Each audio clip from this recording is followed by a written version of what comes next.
So, Riki. Yes, I'm annoying, I'm a spammer, but that's basically what I do to go up.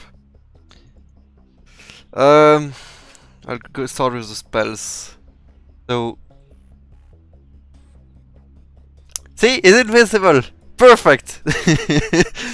You can't see him, that's just fine. So you have the smoke screen, that's your main defensive tool. It's a silence, and if, as you can notice, there's a miss chance. That is actually very useful to man-fight people. Some heroes will try to man-fight you because they know they can't escape. For example, Slark and Monkey King are usually people that can't really escape you, and that have a chance at mind fighting you, but you can still have the upper hand with the smoke screen because, hey, you're missing half your hits. So you know you can keep blinking behind them. Tricks. It's more about your creativeness in using the smoke screen. It's either disable someone casting or block a retreating pass. Yada yada yada. Blink strike. Very simple. You see someone or a unit, you click, and poof, you're behind them. If it's an enemy, bonus damage. It's actually your harassing tool plus farming tool plus killing tool, because you have the small bonus damage can be useful for taking creeps. So for example, there's the range creep that is mid HP, and the enemies try to deny it. If he hits him once, you just blink it and you get it. It's also a nasty thing about it is, let's say the enemy is using clarity or a salve somewhat close to you but not next to you. You could, for example, blink in and blink out because you have 2 charges. Usually blink strike is max first for the purpose of not being stuck on a 25-second cooldown blink charge. So, you know, that bit too long. Then you have tricks, which is basically, I'm not here, I'm in a very different void, like whatever, and I hit you randomly. Usually you don't want to use that into creeps if you're fighting, a lot like the Juggernaut mentality.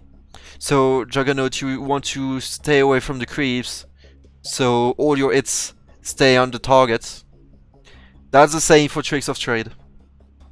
Since it's random, it's preferred to use it on a single person, and better would be that all the hits, so 4, are on him.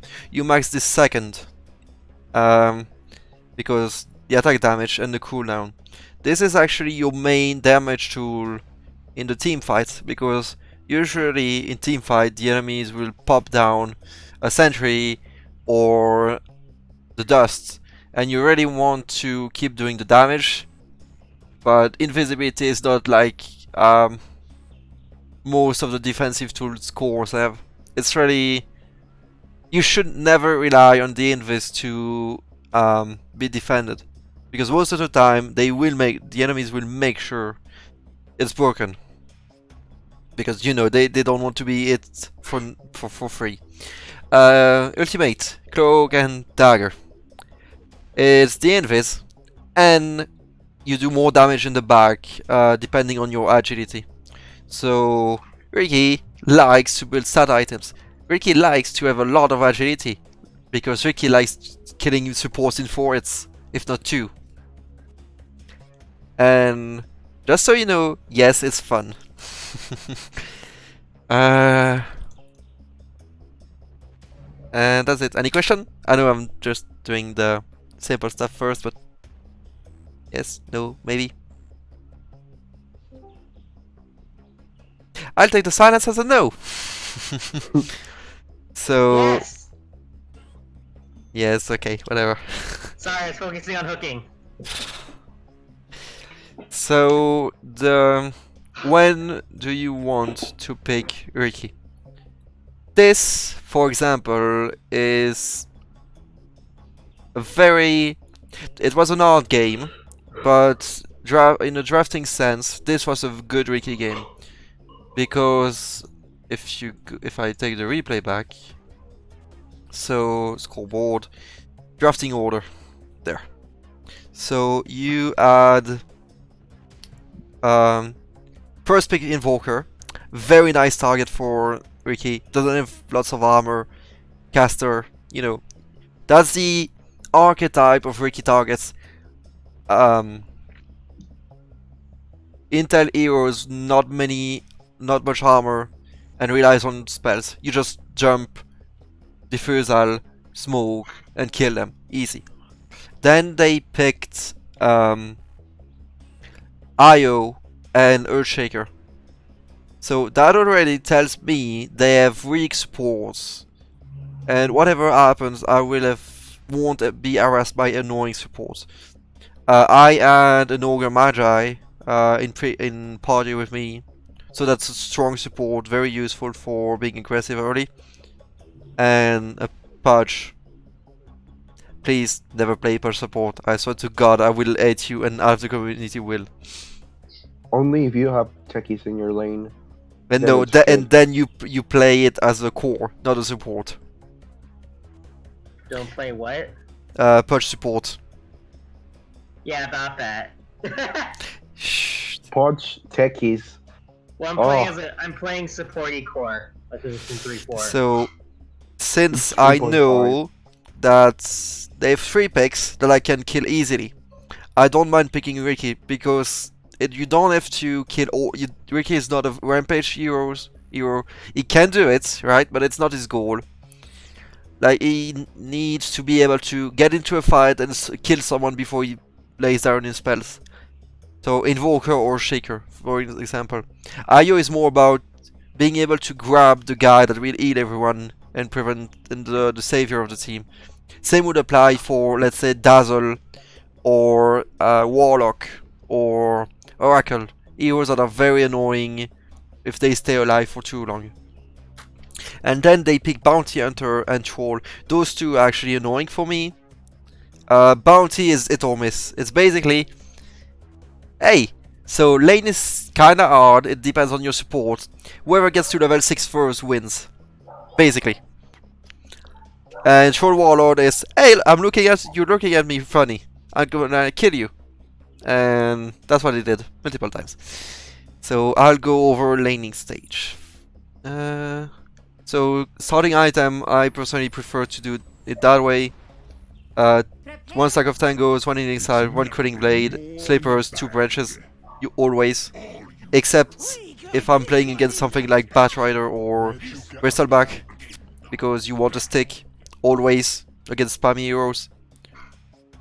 Over Venom is a win order item if you're against dual melee or low kind of weak enemies.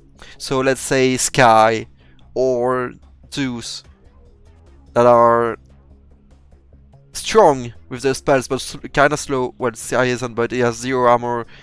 Zeus has 2, so it's about making more hits into them.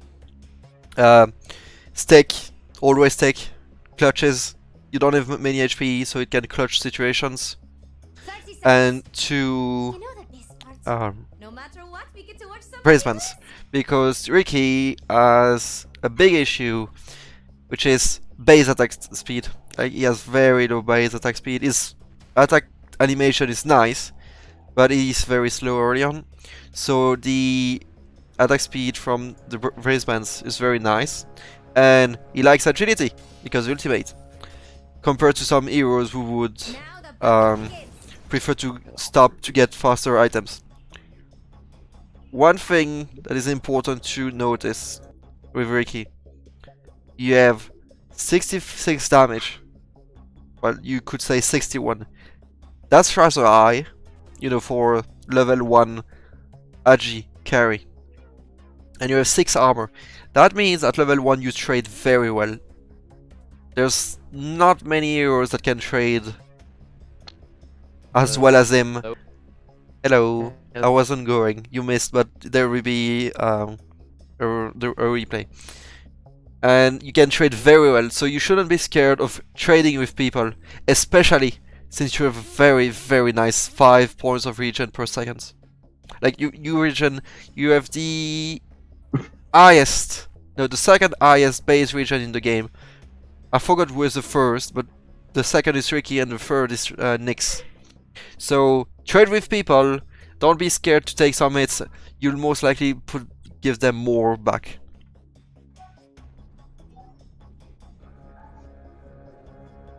And this, for example, is a good example.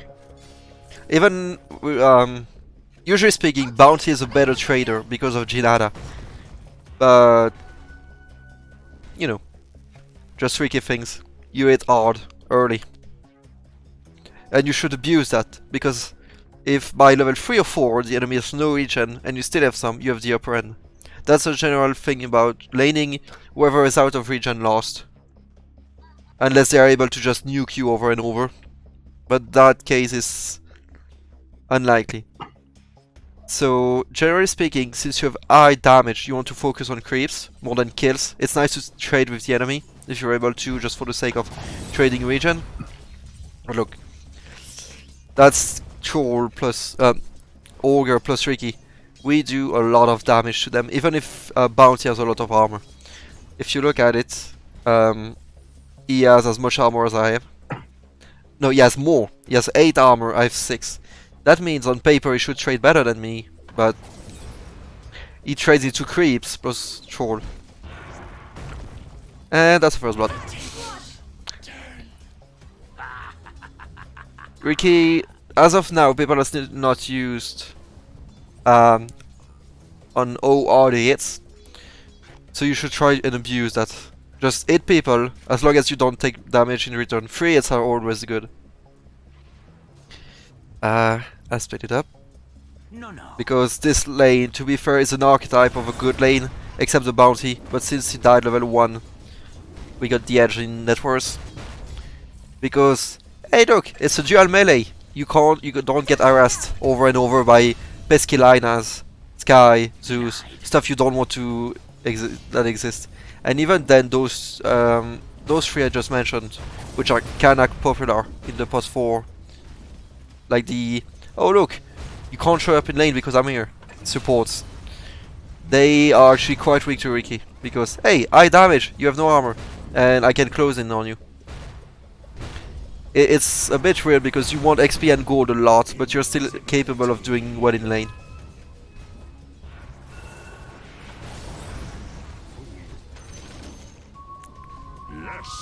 Report bug, no missing. And laning is basically do your best to survive while still applying pressure and get to level 6. You're not a bristleback or any support that can dominate the lane from level 1, any core that can dominate the lane from level 1 and kill and zone the enemy as a safe laner. That shouldn't happen usually, but Riki is not one of those. He's very reliant on the support, but it's basically a race to level 6. Once you're level 6, you have a gigantic spore spike because of the ultimate. Because hey, it's 8 minutes. I'm level 6. The enemy, if we look at the levels, okay. So for example, my enemies are both level 4. I have a level 2 level advantage on them, and I have my ultimate. That's 1.4 times my agility, so 40 in damage in the back. That's a lot of damage for the early game. That's almost 60 damage bonus. I think it's more about 52, but that's still a lot. Because if you look at this Earthshaker as an example, there you are. Once you get level 6, you can actually dive people pretty easily because of your tricks plus blink.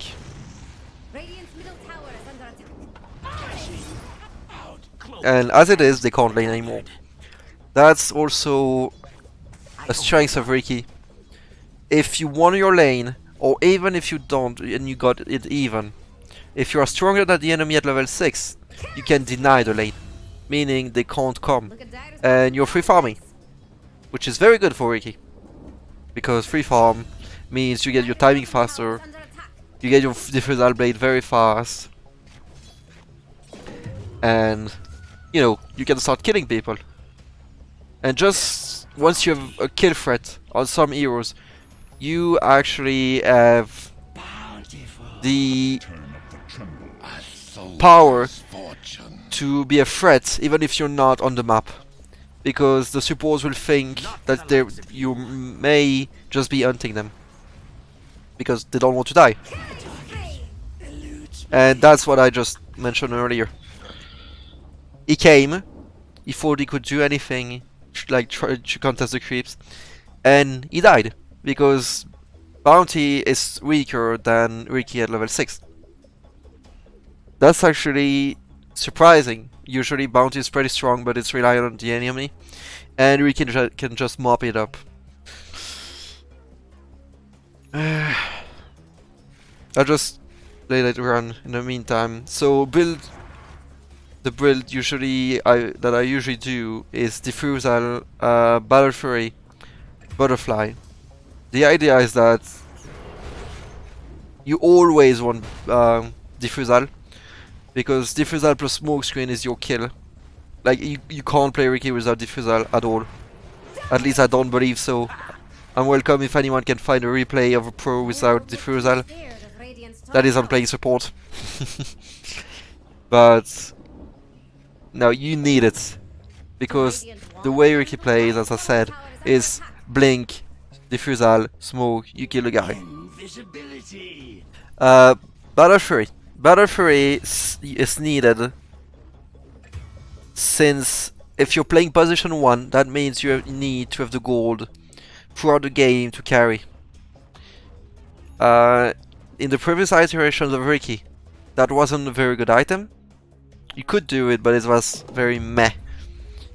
And it also comes from the fact that this kit was geared towards fighting. So you get level 6 and you start fighting. And since now, at least I personally played pos 1, as I said, you need the gold, and it doesn't hurt your ability to fight. Like, since it has been buffed, Battle Fury, look at it. So 60 damage, HP regen and mana regen, plus the cleave. The cleave got upgraded after the patch against heroes, meaning it's actually very good in tricks. The tricks actually cleaves. It's base. It's like, what could I say? It's, look, I'm not there, but in this zone you get auto attacked by me at a fixed speed. So you cleave, you do a lot of damage in the team fight with this. And it's your farming item, and also your split pushing item. Because the advantage with Riki is that if you use tricks, you don't show on the map. So you could, for example, just go along the lanes and E over and over.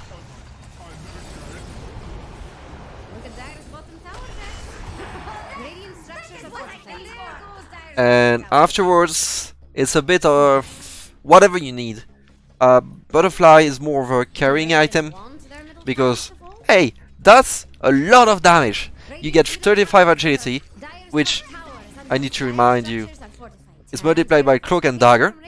And you also have backed up multiplier at level 20, which increases the damage. And that's attack speed and damage and evasion.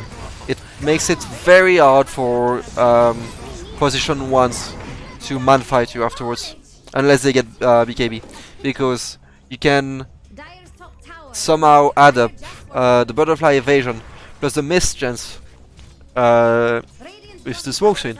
Meaning, if they try to fight you into the smoke screen, they almost will never hit you. Nice mentions. Yes, I know I'm going along the guide, but it's a nice one. Nullifier. Actually, a pretty core item on Riki, if I have to be honest. Because what counters Riki is survive kiting items or defensive items. So let's say they have a Glimmer, they have Force Staff, they have Fuels, they have X, they have Atos. You don't want them to use that when you try to kill them, because once they leave the smoke screen, they can stun you or disable you or escape, and you don't want them to do that. Riki relies on killing them very fast before they throw out spells. Due to that playstyle, BKB is actually an item you don't want to make most of the time. Yes, that sounds very weird. Any position 1 player, any core player will tell you you need BKB to do stuff most of the time. Riki is not one of those, because you can build him in a way and play him in a way that you don't have to bother about disables if you can kill them before they disable you. Sounds awkward, but the alternative to those builds is a very fight-centered build. So a very fight-centered build is Diffusal Blade, Manta, Scary. It gives you a lot of stats, but if you fail at some point, the game is over. It's like the old Riki. If you miss 1 or 2 fights, if you won once or twice, when you shouldn't have, without gaining anything, you lost the game. It's basically the Battle 3 build is the farming position 1 late game core, and the Manta Scary is the aggressive tempo build. I personally don't build Manta style. It's an item I don't really like, on Riki at least, and it's good. It's just personal preference. You have to test whether you prefer it over the BF build. I personally don't. I guess I don't build it often because it's not a priority. Like the Riki can build so many good shit. So Nullifier, Abyssal Blade, Butterfly. Scatty is still a good item if you need more survivability than Butterfly. Butterfly is pure damage. Scatty is offers Butterfly in some ways. It's 25 agility, if I remember correctly. Yeah, 25 agility plus strength plus intel. So it has its uses. I personally did it this game because it was very hard to play against Invoker, Earthshaker, and Troll. They were doing a lot of damage. But I just put this one in the background, but it may not be the best.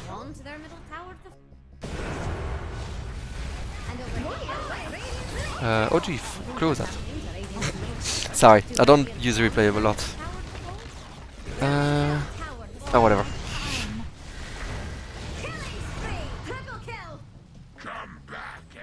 Any questions? Yet? Maybe? Because I've been speaking a lot but not hearing anyone. So, if you got any questions?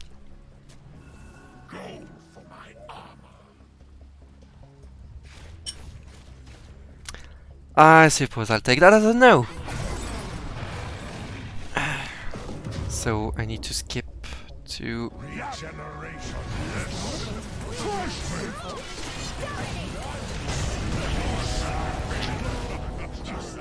That one may just be interesting. As a general... how to not play Riki.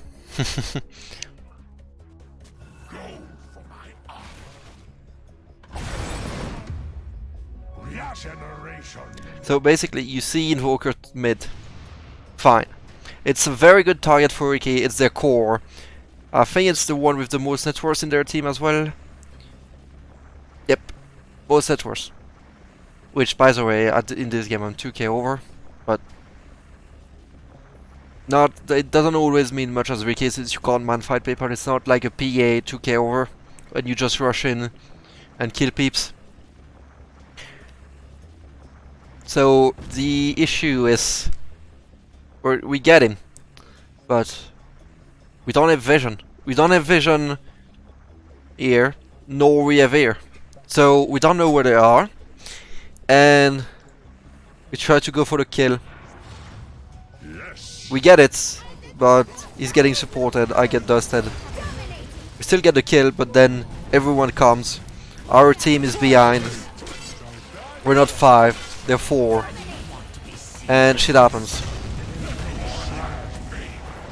So this is the kind of fights that are actually very bad, and a general thing that happens if you play Riki.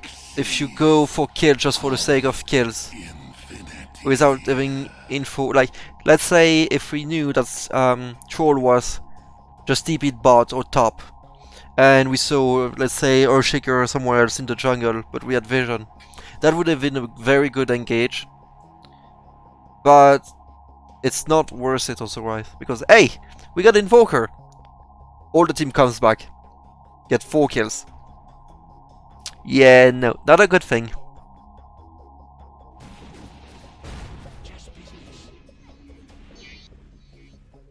And they take tower on this.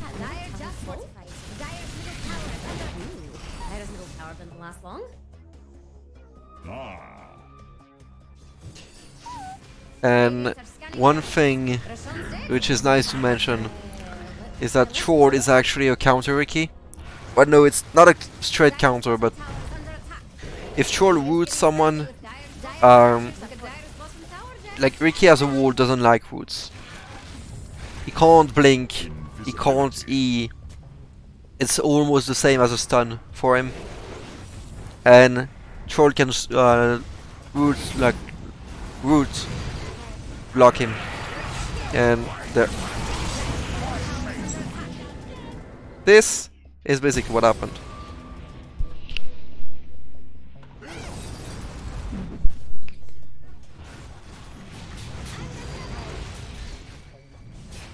Chase too far, shouldn't have. I'm just dead, it stuns me, I'm dead.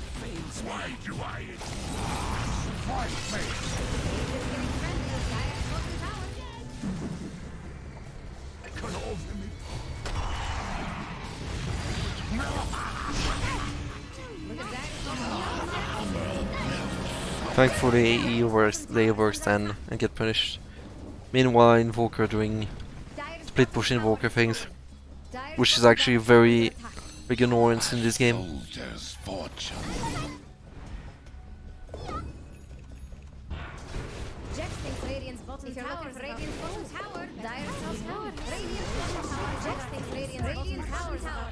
But generally speaking, in drafts, you counter people who rely on their spells and that don't like to build BKB, or that don't like to use BKB for nothing, and are very reliant on long duration BKBs.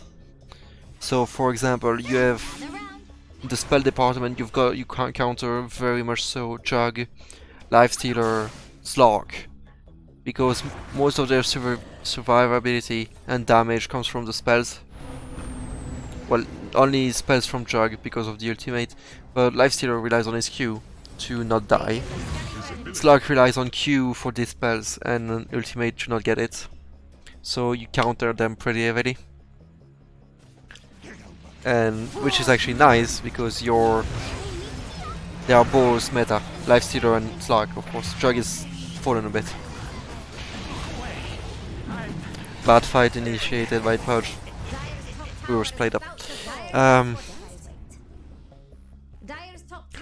And as I've noticed, at least around Legend and Ancient, you have a lot of picks that are countered by Riki. For example, we've seen in the recent meta, Lich and Disruptor being very popular.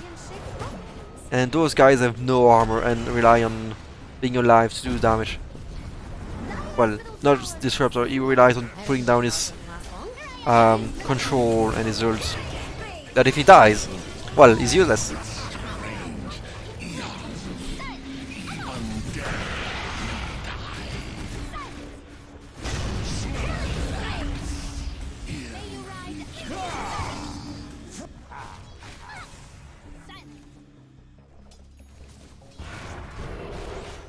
And this is what I meant about the battle tree.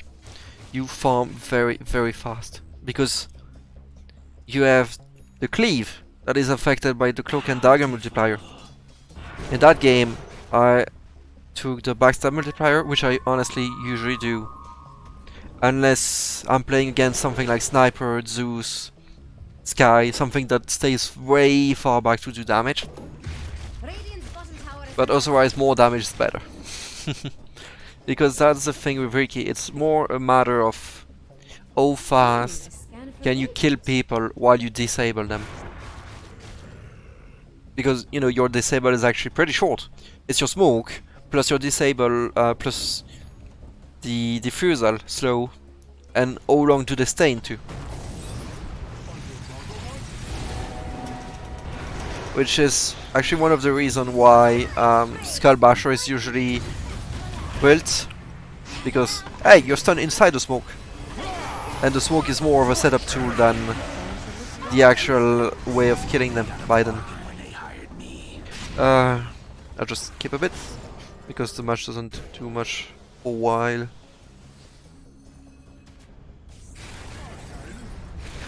A mention for the late game. At some point, you won't do much damage anymore on their cores. So let's say they have Slog. I've had this happen to me. Wait. I'll wind back a bit. I've had this to happen to me where I had the level 25 Cloak and Dagger doesn't reveal. And I was against a Slog, and he had about 30 permanent agi. Meaning he had a lot of armor, plus the fact that he stabs people and gets more agi, meaning more armor. There was a point where I couldn't kill him fast enough and he could just escape. The end game item for Riki, if you've got trouble to kill people, is the Crystallis. Because the critical work... No, it's not the Crystallis, it's the Daedalus. Sorry, my bad. It's the Daedalus. More damage, but most of all, critical damage is affected by the Cloak and Dagger. And you often get between 1,200 and 1,500 criticals with that, which is on par with PA crit. Like you often see PA Desolator, BKB, and Basher do 1,500 damage. You can reach that amount of damage rather easily with Riki, since you have the backstab damage plus the regular ones. Like as it is, I have about, so that's 111 times 3, 333 damage, plus the about 200, that's a bit over 500 damage. Of course that's before reductions, but, and you crit on this, you do a lot of damage. So it's more, Riki builds more about utility than raw damage because he gets it. He also, since he's got such a big agi damage multiplier, he's actually a pretty good late game carry. Even if he got amongst the worst main stat gain, 1.4 is shit. But I do understand why it's this low, because imagine Riki would have the standard, quote unquote standard agi gain per level about 2.5 to 3.5 for an agi hero. That would be overpowered. Because whatever you gain gets on Cloak and Dagger. So if I remember correctly, that fight was a textbook targeting exercise. So there's Invoker. Same setup as before, except that this time I know where all the rest of the team is. I get in, use Nullifier, because if you look at the Invoker, he has X. Even so, he used it on my ally. This one is just that he has Sight of Ice and Blink Dagger. So he has some weird way of defending himself. Usually the nullifiers for BKBs or for staffs, Yules, and so on and so forth. But he has next, which is a very hard disable that can go through the smoke.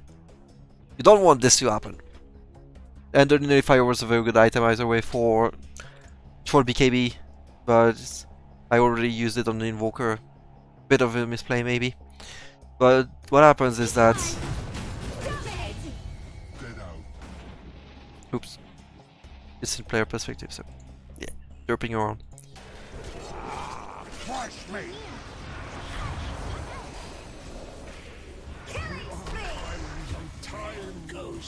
He didn't get to use any spells at all, and it's Invoker, which is basically has a lot of spells to be useful. He has Tornado, he has Ice Ward, Cold Snap, EMP,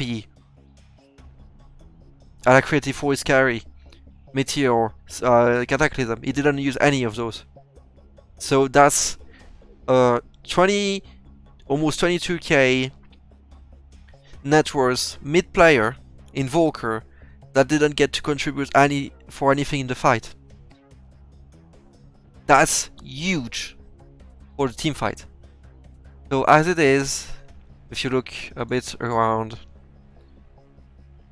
you have IO midlife. Use more of service support, so he doesn't have mechanism anymore. We don't have that. Echo Slam is still up, and we have full life Purge, full life Slaughter. I'm low, but I can still do stuff. Just gotta be careful about getting it over and over. So Earthshaker gets isolated, and we go on Io. Io dies first. Troll dies afterwards. They kill Earthshaker, and he tries to escape and will die.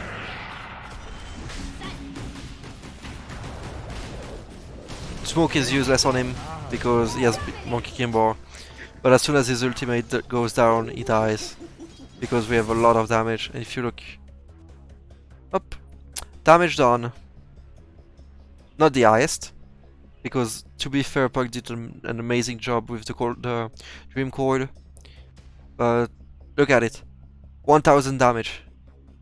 Didn't use any spells, or use Cold Naps, sorry. Use Cold Naps X, that's it. For an Invoker, who usually wants to get most of his spells out in a fight. And that applies to most of the heroes. Earthshaker didn't get to use it because we were following them, and we were never grouped, I think. So, huge fight. Not game ending, sadly.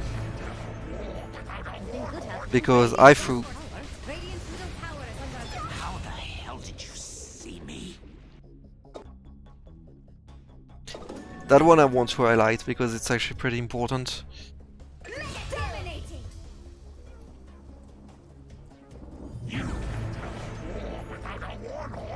So, when you want to kill someone, you need to think before, okay, why do I need to commit to kill him? So, Troll has Abyssal Blade and Black King Bar, meaning I have to use my Nullifier first, and I also have to be careful about his ultimate. Thankfully he's down, but I didn't think about this. I saw him, I thought, hey, he just bought back, let's kill him. Sadly, wrong order. I just blinked in and used Diffusal before using... Oh, I didn't even get to use Diffusal. Just gets Ghost Stunned. I should have used Nullifier first, so he doesn't disable me, and then the rest. He dies, it's nice, but it's still shit because the rest of the team is not able to push properly.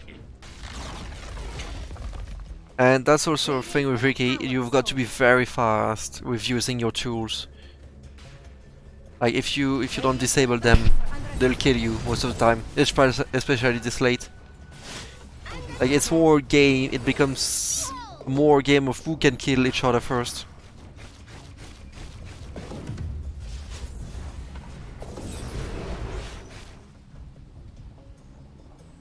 Double damage! Faster than ever!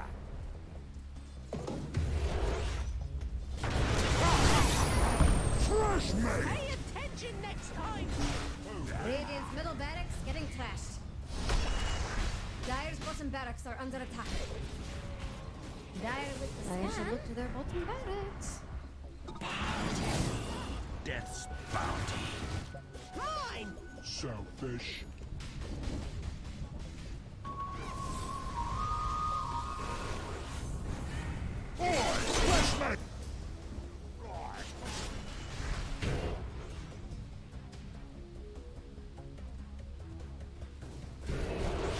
If you're looking for Radiant's bottom tower, better hurry. Jax thinks Radiant's bottom tower is Regeneration. about full. He's wrong. So, one thing I need to mention again. This late into the game, your invisibility is useless. Well, look, useless is a strong word, but you shouldn't rely on it at all to survive. Because if the enemy doesn't have sentries for fighting high ground, then they are retarded. I know it's may not apply to lower skill levels, because sometimes people are less systematic about using sentries and dust, but you can get burst down very quickly. If you get caught with your pants down, you're dead.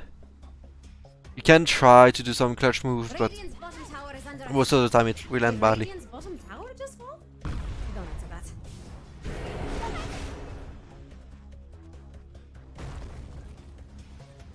Radiant's killed Rishon. Dire's top tower is about to fall. Illusion. Sad that we've been had. They just defended and we thought Troll was there, he just did. Ocean in the meantime. Bad move from us.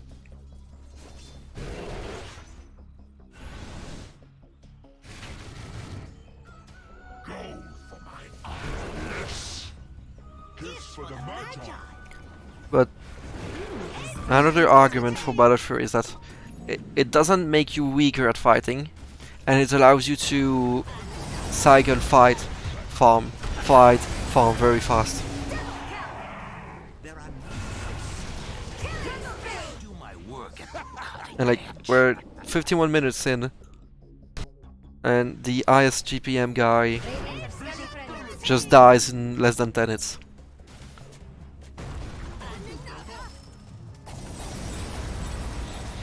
So you have this guy misplaying, gets punished.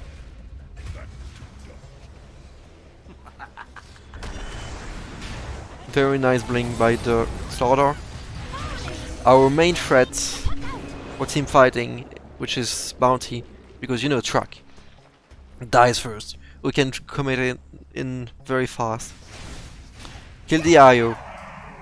And that's it. Meantime, Invoker does the same shit he did for the last 30 minutes. Up. Killing spree. Engage with Abyssal Blade so he doesn't do anything.